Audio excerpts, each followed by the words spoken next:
ਸਤਿ ਸ਼੍ਰੀ ਅਕਾਲ। ਤੁਸੀਂ ਜੁੜੇ ਹੋਏ ਹੋ ਪੰਜਾਬੀ ਰੇਡੀਓ USA ਦੇ ਨਾਲ ਤੇ ਮੈਂ ਹਾਂ ਪ੍ਰਵੀਨ ਸ਼ਰਮਾ ਲੈ ਕੇ ਹਾਜ਼ਰ ਹਾਂ ਪ੍ਰੋਗਰਾਮ ਅਪਡੇਟ ਕੈਲੀਫੋਰਨੀਆ ਪ੍ਰੋਗਰਾਮ ਦੇ ਵਿੱਚ ਕਈ ਅਹਿਮ ਤੇ ਕਈ ਖਾਸ ਖਬਰਾਂ ਨੂੰ ਲੈ ਕੇ ਚਰਚਾ ਕਰਨ ਦੇ ਲਈ ਜੁੜ ਚੁੱਕੇ ਨੇ ਹਰਜੋਤ ਸਿੰਘ ਖਾਲਸਾ ਜੀ। ਹਰਜੋਤ ਸਿੰਘ ਦੀ ਸਤਿ ਸ਼੍ਰੀ ਅਕਾਲ, ਸਵਾਗਤ ਹੈ ਜੀ। ਸਤਿ ਸ਼੍ਰੀ ਅਕਾਲ, ਧੰਨਵਾਦ ਜੀ ਆਇਆਂ ਨੂੰ। ਪੰਜਾਬੀ ਰੇਡੀਓ USA ਦੇ ਜਿੰਨੇ ਵੀ ਸਰੋਤੇ ਸਾਡੇ ਸਾਰੇ ਹੀ AM ਸਟੇਸ਼ਨਸ, FM ਸਟੇਸ਼ਨਸ, ਘਰਾਂ ਦੇ ਵਿੱਚ ਰੇਡੀਓ ਸੈਟਸ ਦੇ ਰਾਹੀਂ, ਟੈਲੀਫੋਨ ਦੇ ਰਾਹੀਂ, ਫੇਸਬੁੱਕ, YouTube ਤੇ ਲਾਈਵ ਦੇਖ ਰਹੇ ਹੋ, ਸੁਣ ਰਹੇ ਹੋ, ਸਾਰਿਆਂ ਨੂੰ ਜੀ ਆਇਆਂ ਨੂੰ ਤੇ ਬਹੁਤ ਹੀ ਪਿਆਰ ਤੇ ਸਤਿਕਾਰ ਭਰੀ ਸਤਿ ਸ਼੍ਰੀ ਅਕਾਲ। ਸਰੋਤਿਓ, ਅੱਜ ਨਵੰਬਰ ਦੀ 4 ਤਰੀਕ ਆ, ਦਿਨ ਸੋਮਵਾਰ ਆ ਤੇ ਤੁਹਾਡੇ ਲਈ ਸ਼ਾਮ ਦਾ ਅਪਡੇਟ ਕੈਲੀਫੋਰਨੀਆ ਪ੍ਰੋਗਰਾਮ ਲੈ ਕੇ ਹਾਜ਼ਰ ਹੋਏ ਆ ਜੀ। ਅਪਡੇਟ ਕੈਲੀਫੋਰਨੀਆ ਪ੍ਰੋਗਰਾਮ ਨੂੰ ਸਪਾਂਸਰ ਕਰਦੇ ਨੇ ਖਾਲਸਾ ਇੰਸ਼ੋਰੈਂਸ ਏਜੰਸੀ ਵਾਲੇ, ਜਿਨ੍ਹਾਂ ਤੋਂ ਤੁਸੀਂ ਹਰ ਤਰੀਕੇ ਦੀ ਇੰਸ਼ੋਰੈਂਸ ਲੈ ਸਕਦੇ ਹੋ। ਇੰਸ਼ੋਰੈਂਸ ਬਾਰੇ ਪਤਾ ਕਰਨ ਲਈ ਇਹਨਾਂ ਦਾ ਨੰਬਰ ਹੈ 408-272-2500।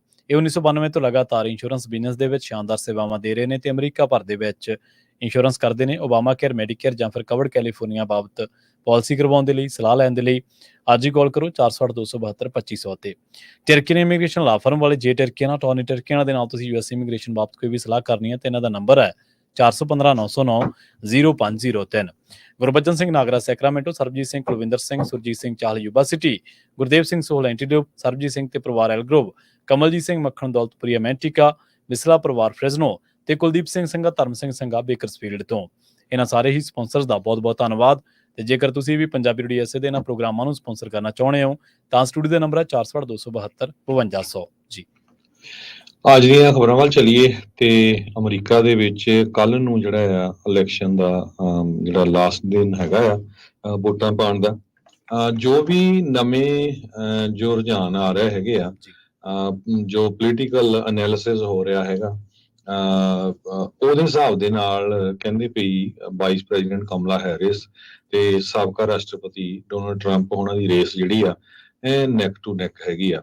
Still a toss up in 7 battle ground states. ਇਹ ਜਿਹੜੀਆਂ 7 ਬੈਟਲ ਗਰਾਊਂਡ ਸਟੇਟਸ ਆ, ਇਹਨਾਂ ਨੇ ਹੀ ਡਿਸਾਈਡ ਕਰਨਾ ਹੈਗਾ। ਸੋ ਹੁਣ ਫਾਈਨਲ ਦੌਰ ਆ। ਅੱਜ ਕੈਂਪੇਨ ਬੰਦ ਹੋ ਜਾਣੀ ਆ, ਇੱਕ ਦਿਨ ਰਹਿ ਗਿਆ ਇਲੈਕਸ਼ਨ ਨੂੰ ਤੇ 81 ਮਿਲੀਅਨ ਅਮਰੀਕਨਸ ਨੇ ਆਲਰੇਡੀ ਵੋਟ ਪਾ ਦਿੱਤੀ ਹੈਗੀ ਆ। ਕਮਲਾ ਹੈਰਿਸ ਹੁਣੀ ਪੈਂਸਿਲਵੇਨੀਆ ਦੇ ਵਿੱਚ ਪਹੁੰਚੇ ਹੋਏ ਆ। ਉਹਨਾਂ ਨੇ ਐਲਨਟਾਊਨ, ਰੇਡਿੰਗ ਤੇ ਪਿਟਸਬਰਗ ਏਰੀਏ ਦੇ ਵਿੱਚ ਜਿਹੜੇ ਆਪਣੀ ਰੈਲੀਜ਼ ਕੀਤੀਆਂ। ਉਸ ਤੋਂ ਬਾਅਦ ਉਹ ਫਿਲਡੈਲਫੀਆ ਦੇ ਵਿੱਚ ਕਰਨਗੇ। ਪ੍ਰੈਜ਼ੀਡੈਂਟ ਟਰੰਪ ਉਹਨਾਂ ਨੇ ਅੱਜ ਦਾ ਦਿਨ ਰੈਲੇ ਨਾਰਥ ਕੈਰੋਲੀਨਾ ਦੇ ਵਿੱਚ ਸਟਾਰਟ ਕੀਤਾ। ਉਸ ਤੋਂ ਬਾਅਦ ਉਹ ਪੈਂਸਿਲਵੇਨੀਆ ਦੇ ਵਿੱਚ ਰੈਲੀਜ਼ ਕਰਨਗੇ, ਰੇਡਿੰਗ ਤੇ ਪਿਟਸਬਰਗ ਵਾਲਾ ਏਰੀਆ, ਤੇ ਗ੍ਰੈਂਡ ਰੈਪਿਡਸ ਮਿਸ਼ੀਗਨ ਦੇ ਵਿੱਚ ਉਹਨਾਂ ਦੀ ਜਿਹੜੀ ਆ ਰਾਤ ਦੀ ਜਿਹੜੀ ਫਾਈਨਲ ਰੈਲੀ ਹੋਊਗੀ। ਟਰੰਪ ਹੁਣੀ ਇਹ ਕਹਿੰਦੇ ਆ ਵੀ ਜੇ ਮੇਰੀ ਸੈਕੰਡ ਟਰਮ ਆਉਂਦੀ ਆ ਤੇ it will be the golden age of America ਦੇ ਲਈ ਬਹੁਤ ਹੀ ਵਧੀਆ ਜਿਹੜੀ ਆ ਗੋਲਡਨ ਏਜ ਹੋਊਗੀ। ਉਹਨਾਂ ਨੇ ਇਹ ਕਿਹਾ ਆ ਵੀ ਗਰੋਸਰੀ ਚੀਪ ਹੋਊਗੀਆਂ, ਪੇ ਚੈੱਕ ਹਾਇਰ ਹੋਣਗੇ, cities will be cleaner and safer. ਜਿਹੜੇ ਸ਼ਹਿਰ ਆ ਉਹ ਸਾਫ਼ ਹੋਣਗੇ ਤੇ ਕਲੀਨ ਹੋਣਗੇ, ਗੈਸ ਪ੍ਰਾਈਸਿਸ ਲੋ ਹੋਣਗੀਆਂ। ਕਹਿੰਦੇ this will be the golden age of America. ਜਦੋਂ ਉਹਨਾਂ ਨੇ ਪਿਟਸਬਰਗ ਦੇ ਵਿੱਚ ਅੱਜ ਰੈਲੀ ਕੀਤੀ ਆ, ਉੱਥੇ ਉਹਨਾਂ ਨੇ ਇਹ ਅਨਾਉਂਸ ਕੀਤਾ। ਉਹਨਾਂ ਨੇ ਕਿਹਾ ਜਿਹੜੀ ਕਮਲਾ ਹੈਰਿਸ ਆ ਵਰਸਟ ਵਾਈਸ ਪ੍ਰੈਜ਼ੀਡੈਂਟ ਉਹ ਅਮਰੀਕਾ ਦੇ ਇਤਿਹਾਸ ਦੇ ਵਿੱਚ ਹੋਈ ਆ, ਤੇ ਉਹਨਾਂ ਨੇ ਵੀ ਆਪਣੇ ਕਰਾਊਡ ਸਾਈਜ਼ ਵਧਾਉਣ ਦੇ ਲਈ ਬਿਯੋਂਸ ਵਰਗੇ ਜਿਹੜੇ ਆ ਰੈਪਰ ਬੀਬੀ, ਉਹਨਾਂ ਨੂੰ ਜਿਹੜਾ ਉੱਥੇ ਸੱਦਿਆ ਹੈਗਾ ਆਪਣੀ ਪੋਪੂਲੈਰਿਟੀ ਵਧਾਉਣ ਦੇ ਲਈ।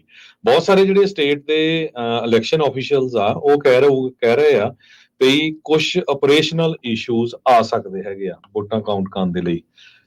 So national association of the secretaries of the state ਤੇ national association of state election directors, ਉਹਨਾਂ ਨੇ ਕਿਹਾ ਵੀ VOTING ਲੋਕੇਸ਼ਨਸ ਹੋ ਸਕਦਾ ਕਈ ਏਰੀਏ 'ਚ ਲੇਟ ਤੱਕ ਖੁੱਲੀਆਂ ਰਹਿਣ ਜੇ ਲੌਂਗ ਲਾਈਨਸ ਹੋਈਆਂ।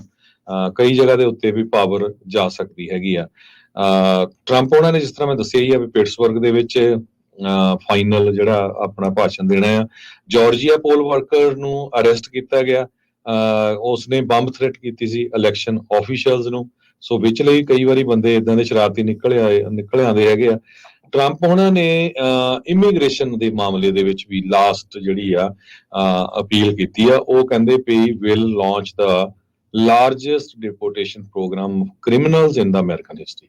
ਤੇ ਅਮਰੀਕਾ ਦੇ ਇਤਿਹਾਸ ਦੇ ਵਿੱਚ ਜਿਹੜੇ ਕ੍ਰਿਮੀਨਲ ਹੋਣਗੇ ਉਹਨਾਂ ਦੀ ਸਭ ਤੋਂ ਜ਼ਿਆਦਾ ਜਿਹੜੀ ਆ ਡਿਪੋਰਟੇਸ਼ਨ ਹੋਊਗੀ ਤੇ we are going to get them out. So ਇਹ ਉਹਨਾਂ ਨੇ ਆਪਣੇ ਭਾਸ਼ਣ ਦੇ ਵਿੱਚ ਕੀਤਾ। ਇਲੋਨ ਮਸਕ ਹੋਣੀ $1 ਮਿਲੀਅਨ ਏ ਡੇ ਬੋਪਰ ਜਿਹੜੇ ਵੋਟਰ ਸਵੀਪ ਸਟੇਕਸ ਆ ਉਹ ਕਰ ਰਹੇ ਹੈਗੇ ਆ। ਈਵਨ ਦੋ ਪੈਂਸਲਵੇਨੀਆ ਦੇ ਜੱਜ ਨੇ ਰੂਲ ਕੀਤਾ ਹੈਗਾ। ਸੋ ਅੱਜ ਵੀ ਉਹਨਾਂ ਦਾ $1 ਮਿਲੀਅਨ ਦਾ ਸਵੀਪ ਸਟੇਕ ਹੋਣਾ ਹੈਗਾ ਆ। RFK ਜੂਨੀਅਰ ਜੋ ਆ ਉਹਨਾਂ ਨੇ ਰੀਟਰੇਟਸ ਕੀਤਾ ਤੇ ਵੀ ਉਹਨਾਂ ਨੂੰ ਵੋਟ ਨਾ ਪਾਈ ਜਾਵੇ, ਕਿਉਂ ਕਈ ਜਗ੍ਹਾ ਦੇ ਉੱਤੇ ਉਹਨਾਂ ਦਾ ਨਾਮ ਆ। ਸੋ ਪ੍ਰੈਜ਼ੀਡੈਂਟ ਟਰੰਪ ਦੇ ਹੱਕ ਦੇ ਵਿੱਚ ਆਏ ਹੈਗੇ ਆ। ਹੈਰਿਸ ਨੇ ਇਹ ਕਿਹਾ we no matter what we will win, ਅਸੀਂ ਜਿੱਤਾਂਗੇ। ਜੋ ਵਾਲਜ਼ ਆ ਉਹ ਇਹ ਕਹਿ ਰਿਹਾ ਵੀ ਜੇ ਟਰੰਪ ਲੂਜ਼ ਕਰ ਗਏ ਤੇ ਤੁਸੀਂ ਇਸ ਬੰਦੇ ਨੂੰ ਟਰੰਪ ਨੂੰ ਮੁੜ ਕੇ ਟੀਵੀ ਦੇ ਉੱਤੇ ਕਦੇ ਵੀ ਨਹੀਂ ਦੇਖੋਗੇ। RNC ਨੇ ਮਿਲਵਾਕੀ ਇਲੈਕਸ਼ਨ ਕਮਿਸ਼ਨ ਨੂੰ ਸੂ ਕੀਤਾ ਹੈਗਾ। ਉਹ 'ਚ ਉਹਨਾਂ ਨੇ ਇਹ ਕਿਹਾ ਵੀ ਜਿਹੜੇ ਪੋਲ ਵਾਚਰਸ ਆ ਉਹਨਾਂ ਦੀ ਗਿਣਤੀ ਘੱਟ ਰੱਖੀ ਗਈ ਹੈਗੀ ਆ। ਜੋ ਬੈਂਸ ਹੈਗੇ ਆ vice presidential candidate president Trump, ਉਹਨਾਂ ਦੇ ਨਾਲ ਉਹਨਾਂ ਨੇ ਇਹ ਕਿਹਾ ਆ ਵੀ ਆਪਣੇ ਫਰੈਂਡਸ ਤੇ ਫੈਮਿਲੀ ਸਾਰਿਆਂ ਨੂੰ ਲੈ ਕੇ ਆਓ। ਮੈਗਨ ਕੈਲੀ ਇੱਕ ਟਾਈਮ ਦੇ ਉੱਤੇ ਟਰੰਪ ਉਹਨਾਂ ਨਾਲ ਇਹਨਾਂ ਦੀ ਕਾਫੀ ਲੜਾਈ ਹੋ ਗਈ ਸੀ ਤੇ ਇਹਨਾਂ ਨੂੰ ਚੈਨਲ ਵਾਲਿਆਂ ਨੇ ਬਾਹਰ ਦਾ ਰਸਤਾ ਵੀ ਦਿਖਾ ਦਿੱਤਾ ਸੀ, ਪਰ ਉਹ ਪਿਟਸਬਰਗ ਦੇ ਵਿੱਚ ਟਰੰਪ ਉਹਨਾਂ ਦੇ ਨਾਲ ਰੈਲੀ 'ਚ ਜੁਆਇਨ ਕਰਨਗੇ। ਜੀ ਬਿਲਕੁਲ, ਇਸੇ ਤਰ੍ਹਾਂ ਬਹੁਤ ਸਾਰੇ ਅਮਰੀਕਨਸ ਦਾ ਇਹ ਵੀ ਸਵਾਲ ਹੈ ਕਿ ਜਿਹੜੇ ਜਦੋਂ ਇਲੈਕਸ਼ਨ ਨਤੀਜੇ ਐਲਾਨੇ ਜਾਣਗੇ ਤਾਂ ਉਹ ਕਿੰਨੀ ਕੁ ਦੇਰ ਬਾਅਦ ਐਲਾਨੇ ਜਾਣਗੇ। ਇਸ ਟਾਈਮ ਦੱਸਦੇ ਆ ਕਿ ਜਿਹੜੀਆਂ 2020 ਦੇ ਵਿੱਚ ਚੋਣਾਂ ਹੋਈਆਂ ਸੀਗੀਆਂ ਤੇ ਉਦੋਂ ਬਹੁਤ ਸਾਰੇ ਰਾਜ ਇਹੋ ਜਿਹੇ ਸੀ ਜਿੱਥੇ ਚੋਣਾਂ ਜਿਹੜੀਆਂ ਉਹ ਇਲੈਕਸ਼ਨ ਵੋਟਾਂ ਜਿਹੜੀਆਂ ਗਿਣੀਆਂ ਜਾ ਰਹੀਆਂ ਸੀਗੀਆਂ ਤੇ ਇਸ ਕਰਕੇ ਇਲੈਕਸ਼ਨ ਜਿਹੜੇ ਆ ਉਹ ਨਤੀਜੇ ਲੇਟ ਹੋ ਗਏ ਸੀਗੇ। ਫਿਰ ਵੀ ਜਿਨ੍ਹਾਂ ਰਾਜਾਂ ਦੇ ਉੱਤੇ, ਜਿਨ੍ਹਾਂ ਸਟੇਟਸ ਦੇ ਉੱਤੇ ਅੱਖ ਹੈ, ਐਰੀਜ਼ੋਨਾ, ਪੈਂਸਿਲਵੇਨੀਆ, ਨੇਵਾਡਾ, ਜਾਰਜੀਆ ਤੇ ਇਹਦੇ ਨਾਲ ਵਿਸਕੌਨਸਨ, ਮਿਸ਼ੀਗਨ, ਨਾਰਥ ਕੈਰੋਲਾਈਨਾ ਦੱਸਦੇ ਆ ਕਿ ਇਹਨਾਂ ਦੇ ਵਿੱਚੋਂ ਕਈ ਕਾਉਂਟੀ, ਇਹਨਾਂ ਸੂਬਿਆਂ ਦੇ ਵਿੱਚੋਂ ਕਈ ਕਾਉਂਟੀਜ਼ ਅਜਿਹੀਆਂ ਨੇ ਜਿਨ੍ਹਾਂ ਦੇ ਵਿੱਚ ਪਿਛਲੀ ਵਾਰੀ ਬਹੁਤ ਜਲਦੀ ਜਿਹੜੇ ਨਤੀਜੇ ਉਹ ਆ ਗਏ ਸੀਗੇ, ਪਰ ਫਿਰ ਵੀ ਅਧਿਕਾਰੀ ਜਿਹੜੇ ਨੇ, ਜਿਹੜੀਆਂ ਵੱਡੀਆਂ ਕਾਉਂਟੀਜ਼ ਨੇ ਉਹਨਾਂ ਦੇ ਵਿੱਚ ਇਹ ਵਿਵਸਥਾ ਕਹਿ ਲਓ ਜਾਂ ਇਹ ਪ੍ਰਬੰਧ ਕੀਤਾ ਗਿਆ ਕਿ ਉਹਨਾਂ ਦੀ ਜਿਹੜੀਆਂ ਵੋਟਸ ਆ ਉਹ ਛੇਤੀ ਤੋਂ ਛੇਤੀ ਕਾਊਂਟ ਕਰ ਲਏ ਜਾਣ, ਤਾਂ ਜੋ ਅਮਰੀਕਨਸ ਨੂੰ ਛੇਤੀ ਤੋਂ ਛੇਤੀ ਇਹ ਪਤਾ ਲੱਗ ਸਕੇ ਕਿ ਉਹਨਾਂ ਦਾ ਅਗਲਾ ਜਿਹੜਾ ਪ੍ਰੈਜ਼ੀਡੈਂਟ ਆ ਉਹ ਕੌਣ ਆ। ਇਸ ਟਾਈਮ ਦੁਨੀਆ ਭਰ ਦੇ ਵਿੱਚ ਇਸ ਇਲੈਕਸ਼ਨ ਦੀ ਜਿੱਤ ਹਾਰ ਬਾਰੇ ਪਤਾ ਨਹੀਂਗਾ ਕਿਹਦੀ ਹੋਣੀ ਹੈ ਕਿਹਦੀ ਨਹੀਂ ਹੋਣੀ, ਪਰ ਦੁਨੀਆ ਭਰ ਦੇ ਵਿੱਚ ਇਸ ਟਾਈਮ ਪਿਛਲੇ ਕੁਝ ਘੰਟਿਆਂ ਤੋਂ ਟ੍ਰੈਂਡ ਕਰ ਰਹੇ ਨੇ ਹੈਰਿਸ ਟਰੰਪ US ਇਲੈਕਸ਼ਨਸ। ਮਤਲਬ ਦੁਨੀਆ ਦੀ ਨਜ਼ਰ ਹੈ ਕਿ ਅਮਰੀਕਾ ਦਾ ਅਗਲਾ ਜਿਹੜਾ ਮੁਖੀ ਆ ਉਹ ਕੌਣ ਹੋਊਗਾ।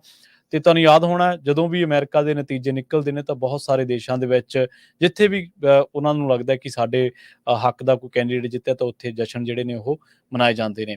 ਅਗਲੀ ਜਿਹੜੀ ਖਬਰ ਆ ਬੜੀ ਮੰਦਭਾਗੀ ਖਬਰ ਆ, ਬੋਡੇਗਾ ਬੇ ਤੋਂ ਆ ਰਹੀ ਆ। ਉੱਥੇ ਇੱਕ ਜਿਹੜੀ ਕਿਸ਼ਤੀ ਆ ਉਹ ਡੁੱਬ ਗਈ ਆ ਡੂੰਘੇ ਪਾਣੀਆਂ ਦੇ ਵਿੱਚ ਤੇ ਉਸ ਤੋਂ ਬਾਅਦ ਪਤਾ ਲੱਗਿਆ ਕਿ ਇੱਕ ਜਾਣੇ ਦੀ ਮੌਤ ਹੋ ਗਈ ਆ ਤੇ 4 ਜਿਹੜੇ ਨੇ ਉਹਨਾਂ ਦੀ ਭਾਲ ਕੀਤੀ ਜਾ ਰਹੀ ਆ। ਜਿਹੜੇ US ਕੋਸਟ ਗਾਰਡ ਦੀ ਟੀਮ ਹੈ ਇੱਕ, ਉਹ ਲੱਭ ਰਹੇ ਨੇ ਤੇ ਇਹਦੇ ਨਾਲ ਸਨੋਮਾ ਕਾਉਂਟੀ ਜਿਹੜੇ ਸ਼ੈਰਿਫ ਨੇ ਉਹਨਾਂ ਨੇ ਇਹ ਗੱਲ ਦੱਸੀ ਹੈ ਕਿ ਜਿਹੜੇ ਸਾਨੂੰ ਪਤਾ ਲੱਗਿਆ ਕਿਸ਼ਤੀ ਦੇ ਬਾਰੇ ਉਹਦੇ ਵਿੱਚ 3 ਜਿਹੜੇ ਆ ਉਹ ਅਡਲਟ ਸੀਗੇ ਸਵਾਰ ਤੇ ਬਾਕੀ ਜਿਹੜੇ ਨੇ ਉਹਨਾਂ ਦੀ ਉਮਰ 11, 14 ਤੇ 17 ਸਾਲ ਹੈ। ਪੈਟੀ ਜਿਹੜੇ ਲੀ ਨੇ ਉਹ ਆਫੀਸਰ ਨੇ ਉੱਥੇ ਜਿਹੜੇ ਇਸ ਟਾਈਮ ਬਚਾਅ ਮੁਹਿੰਮ ਕਹਿ ਸਕਦੇ ਹਾਂ ਜਿਹੜੀ ਟੀਮ ਉਹਨਾਂ ਨੂੰ ਲੱਭਣ ਦੇ ਵਿੱਚ ਲੱਗੀ ਹੋਈ ਆ। ਦੱਸਿਆ ਜਾ ਰਿਹਾ ਕਿ ਪਾਣੀਆਂ ਦੇ ਵਿੱਚ ਇਹਨਾਂ ਡੂੰਘੇ ਪਾਣੀਆਂ ਦੇ ਵਿੱਚ ਇਹਨਾਂ ਦੀ ਭਾਲ ਕੀਤੀ ਜਾ ਰਹੀ ਆ। 11 ਸਾਲਾ ਇੱਕ ਜਿਹੜਾ ਬੱਚਾ ਉਹਦੀ ਜਿਹੜੀ ਡੈੱਡ ਬੋਡੀ ਆ ਉਹ ਬਰਾਮਦ ਕਰ ਲਈ ਗਈ ਆ। ਗਰੁੱਪ ਜਿਹੜਾ ਉਹ ਦੱਸਿਆ ਜਾ ਰਿਹਾ ਕਿ ਬਲੂ ਐਂਡ ਵਾਈਟ ਮੋਟਰਾਈਜ਼ਡ ਜਿਹੜੀ ਵੈਸਲ ਆ ਉਹਦੇ ਤੋਂ ਉਹ ਬੋਡੇਗਾ ਬੇ ਦੇ ਵਿੱਚੋਂ ਉੱਥੇ ਲੰਘ ਰਿਹਾ ਸੀਗਾ, ਜਾਂ ਕਹਿ ਲਓ ਕਿ ਇਹਨਾਂ ਇਲਾਕਿਆਂ ਦੇ ਪਾਣੀਆਂ ਦੇ ਵਿੱਚ ਬੁਰੀ ਤਰ੍ਹਾਂ ਦੇ ਨਾਲ ਫਸ ਗਈ ਉਹਨਾਂ ਦੀ ਕਿਸ਼ਤੀ, ਉਹ ਨਿਕਲ ਨਹੀਂ ਸਕੇ ਤੇ ਉਸ ਤੋਂ ਬਾਅਦ ਫਿਰ ਉਹ ਲਾਪਤਾ ਹੋ ਗਏ। ਹੁਣ ਦੱਸਿਆ ਜਾ ਰਿਹਾ ਕਿ ਜਿਹੜਾ ਬੱਚੇ ਦੀ ਡੈੱਡ ਬੋਡੀ ਮਿਲੀ ਹੈ ਜਿਹੜੇ ਦੀ, ਉਹ ਸਾਊਥ ਸੈਲਮਨ ਕ੍ਰੀਕ ਬੀਚ ਦੇ ਉੱਤੇ ਮਿਲੀ ਆ 8 ਵਜੇ ਸਵੇਰੇ ਐਤਵਾਰ ਦੇ ਦਿਨ।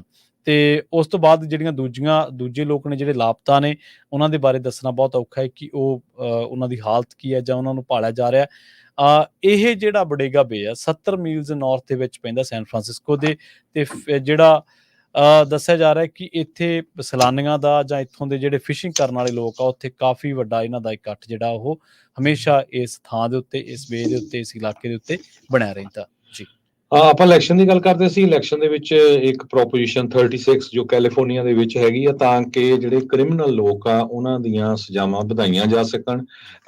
ਸੋ ਉਹਦੇ ਜਿਹੜੇ ਰਿਜ਼ਲਟ ਆ 8 ਵਜੇ ਤੋਂ ਬਾਅਦ ਆਣੇ ਸ਼ੁਰੂ ਹੋ ਜਾਣਗੇ। ਜੋ ਕੁਝ ਸਰਵੇ ਹੋਏ ਆ ਉਹਨਾਂ ਦੇ ਮੁਤਾਬਕ ਇਹ ਪ੍ਰੋਪੋਜੀਸ਼ਨ ਪਾਸ ਹੁੰਦੀ ਜਾਂਦੀ ਹੈ। ਪ੍ਰੋਪੋਜੀਸ਼ਨ 36 ਦਾ ਮਤਲਬ ਇਹ ਆ, ਕੈਲੀਫੋਰਨੀਆ ਦੇ ਵੋਟਰਸ ਜੇ ਇਸ ਪ੍ਰੋਪੋਜੀਸ਼ਨ ਨੂੰ ਪਾਸ ਕਰਦੇ ਆ, ਯੈਸ ਕਰਦੇ ਆ, ਉਹਦੇ ਨਾਲ ਜਿਹੜੇ ਲੋਕ ਬਾਰ-ਬਾਰ ਕ੍ਰਾਈਮ ਕਰਦੇ, ਚੋਰੀਆਂ ਵਾਲਾ ਕ੍ਰਾਈਮ ਕਰਦੇ ਹੈਗੇ ਆ, ਜਾਂ ਫੈਂਟਲਿਨ ਵਰਗੇ ਸਮਾਲ ਡੀਲਰਸ ਹੈਗੇ ਆ, ਉਹਨਾਂ ਨੂੰ ਮਿਸਡਮੀਨਰ ਦੀ ਜਗ੍ਹਾ ਫੈਲਨੀ ਚਾਰजेस ਲੱਗੂਗੇ। ਸੋ ਇਹ ਇੱਕ ਤਰ੍ਹਾਂ ਨਾਲ ਪ੍ਰੋਪੋਜੀਸ਼ਨ 47 ਵਾਲਾ ਹੀ ਕੰਮ ਹੋਊਗਾ, ਜੋ ਉਸ ਟਾਈਮ ਦੇ ਉੱਤੇ ਡੈਮੋਕ੍ਰੇਟਸ ਨੇ ਲਿਆ ਕੇ ਇਸ ਦਾ ਪੱਠਾ ਉਠਾ ਲਿਆ ਸੀ। ਸੋ 10 ਸਾਲ ਪਹਿਲਾਂ ਪ੍ਰੋਪੋਜੀਸ਼ਨ 47 ਪਾਸ ਕਰਕੇ ਚੋਰੀ ਕਰਨ ਦਾ $950 ਤੱਕ ਦਾ ਜਿਹੜਾ ਹੱਕ ਦਿੱਤਾ ਗਿਆ ਸੀ, ਉਸ ਨੇ ਪੂਰੀ ਤਬਾਹੀ ਕੈਲੀਫੋਰਨੀਆ ਸਟੇਟ 'ਚ ਮਚਾਈ ਹੈਗੀ ਆ ਸਮਾਲ ਬਿਜ਼ਨਸ ਓਨਰਸ ਦੀ, ਕਿਉਂਕਿ ਪੈਨਲਟੀਜ਼ ਘਟ ਗਈਆਂ, ਉਹਨਾਂ ਦੇ ਚਾਰਜ ਲੱਗਣੇ ਘਟ ਗਏ, ਤੇ ਉਹਨਾਂ ਨੇ ਜਿਹੜਾ ਆ ਲੁੱਟਣਾ ਸਟੋਰਾਂ ਨੂੰ ਸ਼ੁਰੂ ਕਰ ਦਿੱਤਾ। ਸੋ ਪਲੀਜ਼ ਜਿੰਨੇ ਵੀ ਜਿਹੜੇ ਸਰੋਤੇ ਸੁਣ ਰਹੇ ਆ, ਦੇਖ ਰਹੇ ਆ, ਪ੍ਰੋਪੋਜੀਸ਼ਨ 36 ਤੇ ਹੱਕ ਦੇ ਵਿੱਚ ਜ਼ਰੂਰ ਵੋਟ ਪਾਇਓ, ਯੈਸ ਜ਼ਰੂਰ ਵੋਟ ਪਾਇਓ। ਕੈਲੀਫੋਰਨੀਆ ਦਾ ਗਵਰਨਰ ਹਜੇ ਵੀ ਉਹ ਨੋ ਕਹਿ ਰਿਹਾ ਆ, ਬਹੁਤ ਸਾਰੇ ਡੈਮੋਕ੍ਰੇਟ ਹਜੇ ਵੀ ਨੋ ਕਹਿ ਰਹੇ ਆ। ਹਾਲਾਂਕਿ ਸੈਨ ਫਰਾਂਸਿਸਕੋ ਦੀ ਮੇਅਰ ਲੰਡਨ ਬਰੀਡ, ਸੈਨ ਹੋਜ਼ੇ ਦਾ ਮੇਅਰ ਜਿਹੜਾ ਆ, ਉਹ ਪ੍ਰੋਪੋਜੀਸ਼ਨ 36 ਦੇ ਹੱਕ ਵਿੱਚ ਹੈਗਾ ਆ। ਆਪਣੇ ਬਹੁਤ ਸਾਰੇ ਭੈਣਾਂ ਭਰਾਵਾਂ ਦੇ ਸਮਾਲ ਬਿਜ਼ਨਸਿਸ ਆ, ਰੈਸਟੋਰੈਂਟ ਆ, grocery store, gas stations, even ਵੱਡੇ ਸਟੋਰ ਵੀ ਤੁਸੀਂ ਦੇਖੀ ਆ ਕਿ ਹਿਸਾਬ ਦੇ ਨਾਲ ਸਮੈਸ਼ ਗ੍ਰੈਬ ਸਾਰਾ ਕੁਝ ਹੁੰਦਾ ਹੈਗਾ। ਸੋ ਤਾਂ ਕਿ ਕ੍ਰਾਈਮ ਦੇ ਉੱਤੇ ਜਿਹੜਾ ਕੰਟਰੋਲ ਪਾਇਆ ਜਾ ਸਕੇ, ਇਹ ਬਹੁਤ ਜ਼ਰੂਰੀ ਹੈਗਾ ਆ ਜੀ। ਸੋ ਇਹ ਪ੍ਰੋਪੋਜੀਸ਼ਨ ਦੇ ਉੱਤੇ ਜ਼ਰੂਰ ਵੋਟ ਪਾਇਓ ਜੀ। ਅਗਲੀ ਜਿਹੜੀ ਖਬਰ ਆ ਉਹਦੇ ਵੱਲ ਵਧੀਏ ਆਪਾਂ, ਤੇ ਇਸ ਟਾਈਮ ਕੈਲੀਫੋਰਨੀਆ ਨੇ, ਇੱਕ ਸਟੇਟ ਆਫ ਕੈਲੀਫੋਰਨੀਆ ਜਿਹੜੀ, ਉਹਨੇ ਇੱਕ ਸਿਟੀ ਨੂੰ ਜਿਹੜਾ ਉਹ ਲਾ ਸੂਟ ਉਹਦੇ ਅਗੇਂਸਟ ਫਾਈਲ ਕੀਤਾ, ਨੋਰਵਾਕ ਜਿਹੜਾ ਉਹਦੇ, ਤੇ ਦੋਸ਼ ਇਹ ਲਾਏ ਨੇ ਕਿ ਇਹਨਾਂ ਨੇ ਕੈਲੀਫੋਰਨੀਆ ਦਾ ਜਿਹੜਾ ਲਾਸ ਐਂਜਲਸ ਟਾਈਮਸ ਦੇ ਮੁਤਾਬਕ ਇਹਨਾਂ ਨੇ ਆਰਡੀਨੈਂਸ ਲਿਆਂਦਾ ਇੱਕ ਜਿਹੜਾ ਕਿ ਵਾਇਲੈਂਟ ਕਰਦਾ ਐਂਟੀ ਡਿਸਕ੍ਰਿਮੀਨੇਸ਼ਨ, ਉਹਨੂੰ ਉਹਦੇ ਬਾਰੇ ਕਿਹਾ ਜਾ ਰਿਹਾ, ਫੇਅਰ ਹਾਊਸਿੰਗ ਤੇ ਹੋਰ ਜਿਹੜੇ ਲਾਜ਼ ਨੇ ਉਹਨਾਂ ਨੂੰ ਇਹ ਪ੍ਰਭਾਵਿਤ ਕਰਦਾ, ਜਾਂ ਕਹਿ ਲਓ ਕਿ ਉਹਨਾਂ ਦੀ ਭਾਵਨਾ ਦੇ ਉਲਟ ਜਾਂਦਾ ਹੈ। ਨੋਰਵਾਕ ਸਿਟੀ ਜਿਹੜਾ ਕਾਉਂਸਲ ਆ, ਉਹਨੇ ਦੱਸਿਆ ਕਿ ਇੱਕ ਬੈਨ ਜਿਹੜਾ ਉਹ ਅਮਲ ਦੇ ਵਿੱਚ ਲਿਆਂਦਾ ਸੀਗਾ, ਜਿਹਦੇ ਵਿੱਚ ਕਿਹਾ ਗਿਆ ਕਿ ਹੁਣ ਉੱਥੇ ਜਿਹੜੇ ਕੋਈ ਵੀ ਇੱਕ ਬੇਘਰਾ ਬੰਦਾ ਉੱਥੇ ਰਹਿ ਨਹੀਂ ਸਕੂਗਾ, ਜਾਂ ਉਹਨਾਂ ਦੇ ਜਿਹੜੇ ਰਾਈਟਸ ਨੇ ਉਹਨਾਂ ਨੂੰ ਵਾਇਲੇਟ ਕੀਤਾ ਗਿਆ। ਹੁਣ ਜਿਹੜਾ ਗਵਰਨਰ ਗੈਵਿਨ ਨਿਊਸਮ ਹੈ, ਜਿਨ੍ਹਾਂ ਦੇ ਬਾਰੇ ਇਹਨਾਂ ਨੇ ਹਰਜੋਤ ਸਿੰਘ ਖਾਲਸਾ ਜੀ ਨੇ ਦੱਸਿਆ ਕਿ ਉਹਨਾਂ ਨੇ 36 ਦੇ ਬਾਰੇ ਉਹਨਾਂ ਦਾ ਜੋ ਰੁਖ ਹੈ, ਜੋ ਰੁਝਾਨ ਆ, ਉਹਦੇ ਬਾਰੇ ਦੱਸਿਆ ਹੀ ਆ। ਉਹ ਕਹਿ ਰਹੇ ਨੇ ਕਿ ਕੋਈ ਵੀ ਕਮਿਊਨਿਟੀ ਜਿਹੜੀ ਆ, ਉਹ ਇਸ ਤਰ੍ਹਾਂ ਜਿਹੜੀ ਰੈਜ਼ੀਡੈਂਟਸ ਦੀ ਜਿਹੜੀ ਨੀਡ ਆ, ਉਹਨੂੰ ਨਹੀਂ ਉਹ ਕੋਈ ਵੀ ਤਰੀਕੇ ਨਾਲ ਪ੍ਰਭਾਵਿਤ ਕਰ ਸਕਦੀ। ਹੁਣ ਲਾ ਸੂਟ ਜਿਹੜਾ ਉਹ ਨੋਰਵਾਕ ਜਿਹੜਾ ਉਸ ਤੋਂ ਬਾਅਦ ਫਾਈਲ ਕੀਤਾ ਗਿਆ, ਜਦੋਂ ਉਹਨਾਂ ਨੇ ਹਾਊਸਿੰਗ ਤੇ ਹੋਮਲੈਸਨੈਸ ਜਿਹੜੇ ਫੰਡਸ ਆ, ਉਹਨਾਂ ਦੇ ਬਾਰੇ ਵੀ ਆਪਣਾ ਜਿਹੜਾ ਰੁਖ ਆ ਉਹ ਸਪਸ਼ਟ ਨਹੀਂ ਕੀਤਾ। ਦੱਸਿਆ ਜਾ ਰਿਹਾ ਕਿ ਅਗਸਤ ਮਹੀਨੇ ਦੀ ਗੱਲ ਆ, ਜਦੋਂ ਨੋਰਵਾਕ ਸਿਟੀ ਕਾਉਂਸਲ ਜਿਹੜਾ ਉਹਨੇ ਅਡਾਪਟ ਕੀਤਾ ਸੀ ਇੱਕ ਆਰਡੀਨੈਂਸ, ਤੇ ਇਹਦੇ ਵਿੱਚ ਕਿਹਾ ਗਿਆ ਸੀਗਾ ਕਿ ਹੁਣ ਜਿਹੜੇ ਐਮਰਜੈਂਸੀ ਸ਼ੈਲਟਰਸ ਨੇ, ਜਾਂ ਹੋਰ ਜਿਹੜੀਆਂ ਚੀਜ਼ਾਂ ਨੇ ਜਿਹੜੀਆਂ ਹੋਮਲੈਸਨੈਸ ਦੇ ਲਈ ਜ਼ਰੂਰੀ ਨੇ, ਜਾਂ ਉਹਦੇ ਹੱਕਾਂ ਨੂੰ ਵਾਇਲੇਟ ਨਹੀਂ ਕਰਦੀਆਂ, ਉਹਨਾਂ ਦਾ ਪਾਲਣ ਕਰਨ ਦੇ ਬਾਰੇ। ਪਰ ਇਹਨਾਂ ਦੇ ਜਿਹੜੇ ਆਰਡੀਨੈਂਸ ਆ ਉਹ ਵਾਇਲੇਟ ਕਰਦਾ, ਤੇ ਨਾਲ ਹੀ notice of violation and corrective action letter ਆ ਜਿਹੜਾ, ਉਹ ਵੀ ਇਹਨਾਂ ਨੂੰ ਭੇਜਿਆ ਗਿਆ ਸੀਗਾ ਸਤੰਬਰ ਦੇ ਵਿੱਚ। ਪਰ ਉਦੋਂ ਵੀ ਇਹਨਾਂ ਨੇ ਇਸ ਮਾਮਲੇ ਉੱਤੇ ਕੋਈ ਕੰਨ ਨਹੀਂ ਧਰਿਆ ਤੇ ਕੋਈ ਇਹਦੇ ਤੇ ਜਵਾਬ ਨਹੀਂ ਦਿੱਤਾ। ਹੁਣ ਕੈਲੀਫੋਰਨੀਆ ਜਿਹੜੀ ਸਟੇਟ ਆਫ ਕੈਲੀਫੋਰਨੀਆ, ਹੁਣ ਇਹਨਾਂ ਨੇ ਇਹ ਫੈਸਲਾ ਕਰ ਲਿਆ ਕਿ ਨੋਰਵਾਕ ਦੇ ਅਗੇਂਸਟ ਲਾ ਸੂਟ ਜਿਹੜਾ ਉਹ ਫਾਈਲ ਕੀਤਾ ਜਾਊਗਾ, ਕਿਉਂਕਿ ਇਹ ਕੈਲੀਫੋਰਨੀਆ ਦੇ ਵਿੱਚ ਜਿਹੜਾ ਵੀ ਐਂਟੀ ਡਿਸਕ੍ਰਿਮੀਨੇਸ਼ਨ ਆ, ਫੇਅਰ ਹਾਊਸਿੰਗ ਆ, ਤੇ ਹੋਰ ਜਿਹੜੇ ਲਾਜ਼ ਨੇ ਜਿਹੜੇ ਲੋਕਾਂ ਦੇ ਰਾਈਟਸ ਨੂੰ ਪ੍ਰੋਟੈਕਟ ਕਰਦੇ ਨੇ, ਉਹਨਾਂ ਨੂੰ ਵਾਇਲੇਟ ਕੀਤਾ। ਜੀ ਬਿਲਕੁਲ। ਸੋ ਹੁਣ ਕਈ ਲੋਕ ਮੰਨਦੇ ਆ, ਕਈ ਜਿਹੜੇ ਆ ਉਹ ਨਹੀਂ ਵੀ ਮੰਨਦੇ ਹੈਗੇ।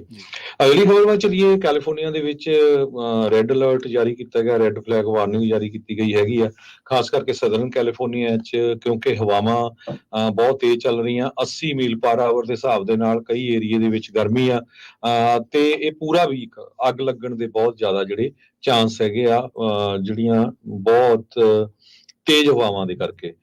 25 ਮਿਲੀਅਨ ਪੂਰੇ ਸਟੇਟ ਦੀ 39 ਮਿਲੀਅਨ ਪੋਪੂਲੇਸ਼ਨ ਵਿੱਚੋਂ ਰੈੱਡ ਫਲੈਗ ਵਾਰਨਿੰਗ ਜਾਂ ਫਾਇਰ ਵੈਦਰ ਵਾਚਸ ਦੇ ਅੰਡਰ ਹੈਗੀ ਆ। ਗਸਟੀ ਈਸਟਰਲੀ ਵਿੰਡਸ ਤੇ ਲੋ ਰਿਲੇਟਿਵ ਹਿਊਮਿਡਿਟੀ ਇਹ ਸਪੋਰਟ ਕਰ ਰਹੀ ਆ, ਕਿਉਂਕਿ ਹਿਊਮਿਡਿਟੀ ਹੈ ਨਹੀਂ। ਹਾਲਾਂਕਿ ਪਰਸੋਂ ਚੌਥ ਮੀਂਹ ਪਿਆ ਸੀ ਜੁਬਾ ਸਿਟੀ ਵਾਲੇ ਏਰੀਏ 'ਚ, ਪਰ ਸਦਰਨ ਕੈਲੀਫੋਰਨੀਆ ਦੇ ਵਿੱਚ ਸੈਂਟਾ ਐਨਾ ਵਿੰਡਸ ਜੋ ਆ ਉਹ, ਜਾਂ ਡਿਆਬਲੋ ਵਿੰਡਸ ਸੈਨ ਫਰਾਂਸਿਸਕੋ ਏਰੀਏ ਦੇ ਵਿੱਚ ਹੈਗੇ ਆ, ਇਹਨਾਂ ਨੂੰ ਪਿਛਲੇ ਸਮਿਆਂ ਦੇ ਵਿੱਚ ਪਾਵਰ ਲਾਈਨਸ ਨੌਕਡਾਊਨ ਕਰਨ ਕਰਕੇ, ਅੱਗਾਂ ਲਾਉਣ ਕਰਕੇ ਜਾਣਿਆ ਜਾਂਦਾ ਹੈਗਾ। ਲਾਸ ਐਂਜਲਸ ਤੇ ਵੈਂਚਰਾ ਕਾਉਂਟੀਜ਼ ਦੇ ਵਿੱਚ ਜਿਹੜਾ ਏਰੀਆ ਹੈਗਾ ਆ, ਉੱਥੇ 55 ਮੀਲ ਤੋਂ ਲੈ ਕੇ 80 ਮੀਲ ਪਰ ਆਵਰ ਦੇ ਹਿਸਾਬ ਦੇ ਨਾਲ ਹਵਾਵਾਂ ਚੱਲ ਰਹੀਆਂ ਹੈਗੀਆਂ ਆ। ਸੋ ਅੱਗ ਲੱਗਣ ਦੇ ਇਹਨਾਂ ਏਰੀਆ ਦੇ ਵਿੱਚ ਬਹੁਤ ਚਾਂਸ ਹੈਗੇ ਆ। ਸੋ ਫਾਇਰ ਫਾਈਟਰਸ, ਫੀਮਾ, ਇਹ ਸਾਰੇ ਰੈੱਡ ਅਲਰਟ ਦੇ ਉੱਤੇ ਇਸ ਟਾਈਮ ਹੈਗੇ ਆ। ਜੀ ਜੀ। ਅਗਲੀ ਖਬਰ ਦੇ ਵੱਲ ਵਧੀਏ ਤੇ ਗੱਲ ਕਰੀਏ ਕੈਲੀਫੋਰਨੀਆ ਦੇ ਵਿੱਚ ਵੱਧ ਰਹੇ ਨਸ਼ੇ ਦੇ ਰੁਝਾਨ ਦੇ ਬਾਰੇ। ਇੱਕ ਰੂਟੀਨ ਟ੍ਰੈਫਿਕ ਸਟਾਪ ਤੋਂ ਬਾਅਦ ਕਹਿੰਦੇ ਕੈਲੀਫੋਰਨੀਆ ਦੇ ਵਿੱਚ ਇੱਕ ਵੱਡਾ ਜਿਹੜਾ ਫੈਂਟਨਲ ਦਾ ਖੇਪ ਸੀਗੀ ਉਹਨੂੰ ਬਰਾਮਦ ਕੀਤਾ ਗਿਆ। ਜਿਹੜੀ ਇਹਦੇ ਬਾਰੇ ਜਾਣਕਾਰੀ ਆ ਉਹ ਕੈਲੀਫੋਰਨੀਆ ਹਾਈਵੇ ਪੈਟਰੋਲ ਸਟਾਕਟਨ ਦੇ ਵਿੱਚ ਜਿਹੜਾ ਉਹਨਾਂ ਨੇ ਦੱਸਿਆ ਕਿ 50 ਮੀਲਾਂ ਦੂਰ ਜਿਹੜਾ ਕੈਪੀਟਲ ਸਿਟੀ ਸੈਕਰਾਮੈਂਟੋ ਦੇ ਵਿੱਚ ਉੱਥੇ ਉਹਨਾਂ ਨੇ ਇੱਕ ਕਾਰ ਨੂੰ ਰੋਕਿਆ ਸੀਗਾ। ਜਦੋਂ ਇਹਦੇ ਤੇ ਤਲਾਸ਼ੀ ਲਈ ਗਈ ਤਾਂ ਇਹਦੇ ਚੋਂ ਇੰਨੀਆਂ ਕੁ ਫੈਂਟਨਲ ਨਿਕਲੀਆਂ ਜਿਹੜੀਆਂ ਕਿ ਕੈਲੀਫੋਰਨੀਆ ਦੀ ਚੌਥਾ ਹਿੱਸਾ ਆਬਾਦੀ ਨੂੰ ਪ੍ਰਭਾਵਿਤ ਕਰ ਸਕਦੀਆਂ ਏਡੀ ਵੱਡੀ ਗਿਣਤੀ ਦੇ ਵਿੱਚ। 3,30,000 ਪਿਲਸ ਜਿਹੜੀਆਂ ਨੇ, ਜਾਂ ਕਹਿ ਸਕਦੇ ਹਾਂ ਕਿ ਇਹਦੇ ਨਾਲ 66 LB ਜਿਹੜਾ ਖੇਪ ਆ ਉਹ ਬਰਾਮਦ ਕਰ ਲਈ ਗਈ।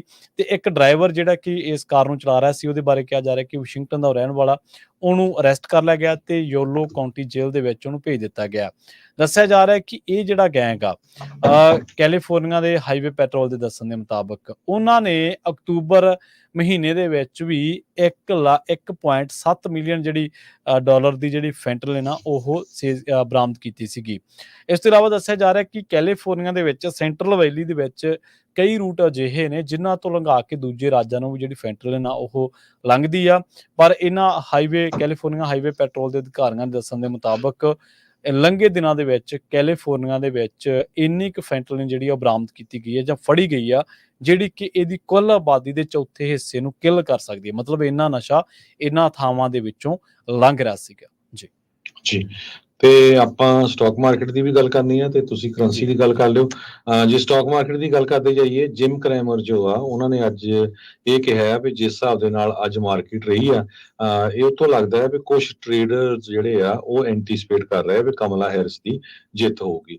ਡਾਓ ਜੋਨ ਇੰਡਸਟਰੀਅਲ ਡਾਊਨ ਗਿਆ 0.61% ਤੇ ਕਲੋਜ਼ ਹੋਇਆ 41,794.60 ਦੇ ਉੱਤੇ।